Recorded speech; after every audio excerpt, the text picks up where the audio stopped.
I'm Devin Holter, and this is my husband, Zach Holter. I started attending the Lithopolis campus in 2009. I was 14 years old, and my parents brought me with them. We were looking for a new church to call home, and the first day that we attended campus in Lithopolis, we actually sat in the very back row of the church. By the time we left, I looked at my mom and I said, "Mom, I need to bring Zach here." And at that point, she was like, "Okay, this is our church home. That's where we're going." And then with Zach, the rest of his family started to follow. And so his mom and brother and sister, they all come and attend. Like, the church just started to grab hold of our lives. And for me, like, giving to God was always super important. I watched my parents put God first with their money, no matter what they were going through, and I knew that I wanted my life to start off with giving God the first of my money. And so when Zach and I decided that we were getting married, like, one of the first things I think I said to him was, "Well, you have to tithe. Like, we're tithing together. That's important. Like, that's what we're supposed to take to God." And I remember being scared because I worked before getting married. I had paychecks. I never tithed.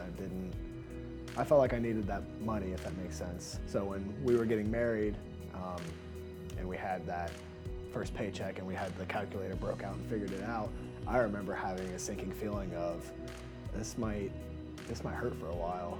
So it was scary at first.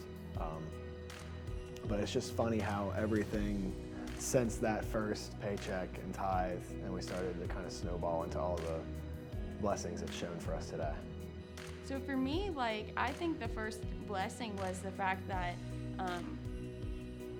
I did get an internship my sophomore year. For me, that was like the first blessing that I think God really showed me, just based off of being faithful with my money. So that internship allowed us to build up a little cushion of savings as we went on to into our new lives together, because I was only 20 years old when we got married and Zach was 21, so we didn't have any savings built up at all, really. We started attending Lithopolis actually in 2009 because that was before Lancaster was even a thing. And so my family and I, and sometimes we would even bring Zach with us, would drive all the way from Sugar Grove to Lithopolis to attend church every Sunday.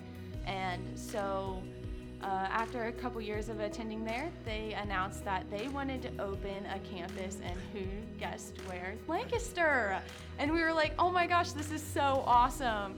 So they opened up the Lancaster campus, and originally it was in the YMCA, and we helped set up and tear down drapes and curtains every single week to help people come in and see God. And, you know, we got to watch the Lancaster campus grow from the YMCA and get too big that we had to move into this movie theater. And it's so cool to see the amount of people in Lancaster who have come to our church and come to know God because our church was able to branch out somewhere else. And so I guess that leads to the only way that would have been possible is because people were faithfully giving.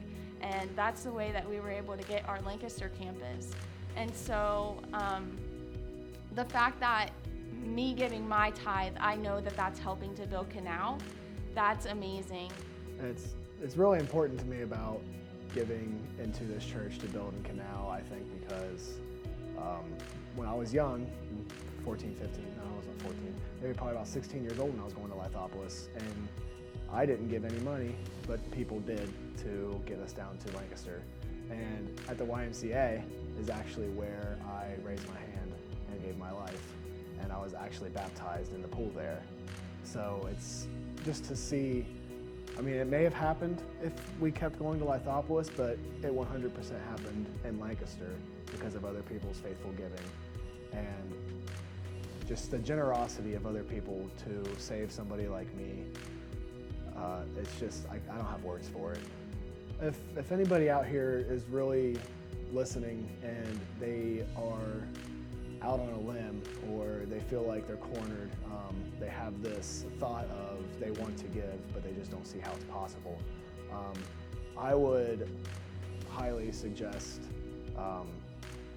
just sitting down and seeing, okay, here's what I absolutely need taken care of, and maybe just setting up some kind of financial plan. I know when Devin and I were attending Lancaster campus, we had the the author of the book, I Was Broke, Now I'm Not, come in, and that's when I did my first budget ever. And I remember looking at that and thinking, there's no way I'm going to be able to live like this. I'm a big money spender. I like to spend money, and seeing, okay, here's the bills, the payment for the apartment, here's what I get, here's the rest.